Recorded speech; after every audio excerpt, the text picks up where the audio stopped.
This fucking dude. I think your position on what people being believed to be pleasure is a little silly. All the examples you gave were at the bottom of Maslow's hierarchy, where the top where pleasure comes into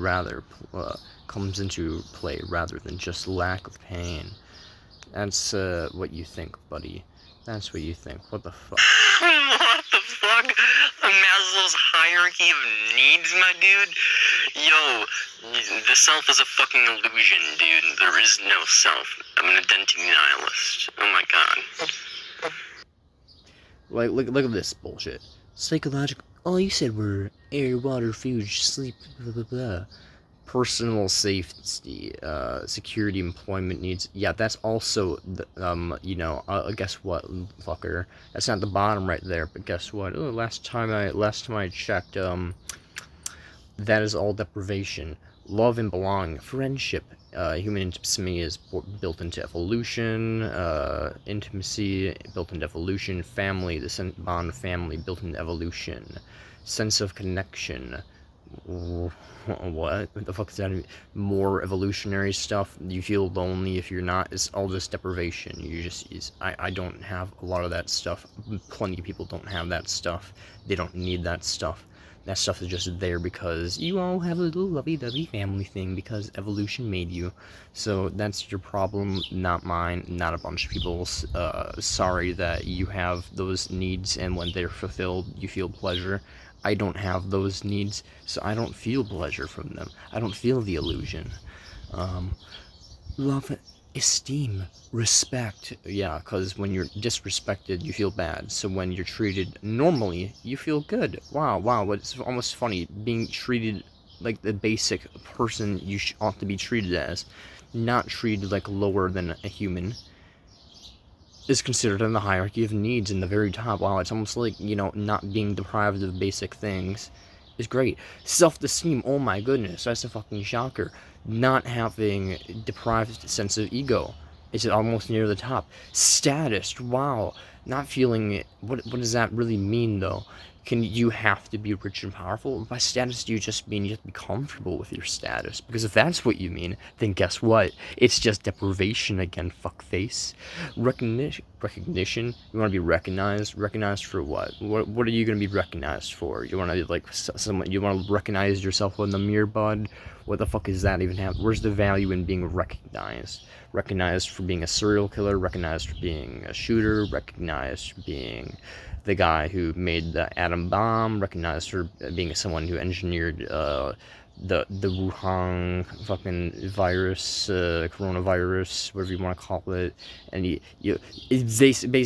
can engineer a bunch of different shit. You can do a bunch of different things in the world, good, bad, anything in between, and be recognized for it. What's the fucking point of recognition? Where's the objective value in that? Strength of what? Body, will, mind. What are you willing your strength of? Like, I can beat the shit out of like 20 orphans and not feel bad. Is that your strength of will? Is your strength of will being fighting for something actually good, like suffering prevention? What's the objective value in strength, fuckface? It's all about your self strength though. It's about your esteem and your freedom. It's about like how you view yourself. Do you view yourself as being respected? Do you view yourself as being? All of this is just stuff of being like feeling bad things, feeling restricted. You want to feel free. You want to feel like you're not weak. You want to feel like you're strong enough to do what you want to do. Just desire stuff, need fulfilling. It's literally just need. That's just what I said. People are fucking idiots, man. And the peak, self-actualization, desire to become the most that one can be. Truly beautiful. Wow, what the fuck does that mean? What the fuck does that even mean? The most one can be? Well, mother, when I'm older, I want to be carried away by owls. Is that what your goal is, to be carried away by owls? Is that your peak of your dreams? Guess what? Get fucked. You can't be carried away by owls. There's a tiny little spider crawling on me. Hello, little guy. I'm gonna crush you. Goodbye.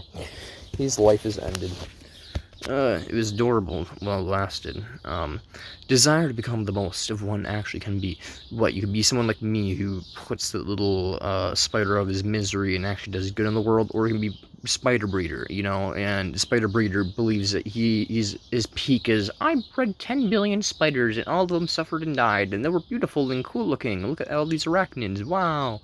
And I'm looking at, like, holy shit, this guy's a fucking monster who just needlessly generated a bunch of discomfort into the world solely because he wanted to look at pretty little spiders and feed them insects and have them kill those insects in horrible ways for the perspective of the insect. And also he could be like, oh wow, look at the biosphere that I've created, which isn't really a biosphere. Yeah, so when it comes down to it, what is your self-actualization? Oh, I have transcended. Now I'm Buddhistic and I don't cause suffering in the world. Exactly, bud. The most people who have considered most holy people on the planet are those ones that like consider getting rid of all their desires, getting rid of all need, trying to eliminate all unnecessary suffering that they can generate into the world. That is self-actualization. Wow, what a coincidence. It happens to be negative utilitarianism, happens to basically just be the people that are self-actualized, happen to be the people who deprive their desires and realize that everything is all unnecessary bullshit. All the stuff below here, all that crap is just a need machine crap, and the only way to self-actualize is to realize all that stuff is a need machine BS. But wow, you know what? That's just fucking hierarchy of needs. What do you have to say about that? I'm trying to think of what the best strategy for an ethicist to pursue is. The problem with pursuing existential risk is that abiogenesis could occur again. Wow. Or it could have already occurred elsewhere in the universe already, so maybe the best strategy is to pursue technological acceleration so that your group of executioners can painlessly genocide any group of sentient beings that spring from the universe. It might even need to be somewhat of an instrumental pro-natalist in order to spread ethicalism enough to perform the coup. Well, here's the thing, buddy boy. I'm going to send this in a video all at once to you. You can't fucking help anybody else in the universe. It's not gonna happen, bud. Not in the multiverse either. You little fantasy dwelling sci-fi maniacs. I know you pleasurists are all in your little delusions, but you can't try to spread your delusions to me, bud. We can't do interstellar travel. Our equipment would break down and degrade on a nuclear level before we could even fucking do that. We're not going to be able to travel the stars at light speed. That ain't gonna occur. Yeah, we're not going to be doing any of these mystical, wonderful things. And none of these life forms are going to be close enough to, you know, be within habitable range that we can actually interfere with them anyways. Probably not, you know, like, it's literally like, you're whimsical if you think that we're going to have any effect outside of our planet. So, yeah. We're dealing with our fucking rock here, bud. And if somehow the aliens come to us, then we can fucking deal with that when it comes down to it. But I highly doubt it, bud. We're basically just gonna have to deal with our fucking shitty rock. There's quintillions of beings here suffering, and frankly, that's quite enough of a problem to deal with as is. Which can be this what? Da da da da da da da da da da da da bum bum bum. Taken care of by nuclear yield. There's no limit to nuclear yield. We can do biological engineering to get rid of things. We don't need a future generation, technically speaking. And even if we did, not a problem with me. Suffering to prevent suffering is justified. Suffering for pleasure, for your little orgasm, for whatever peak experience you believe you had in your life, Anthony. No, that isn't worth the cost. Nothing is worth whatever fucking cost is going on this planet for whatever good thing you think is going on in your life that is just a need machine BS that's artificially being generated. Anyways, I will send you this video. Have fun.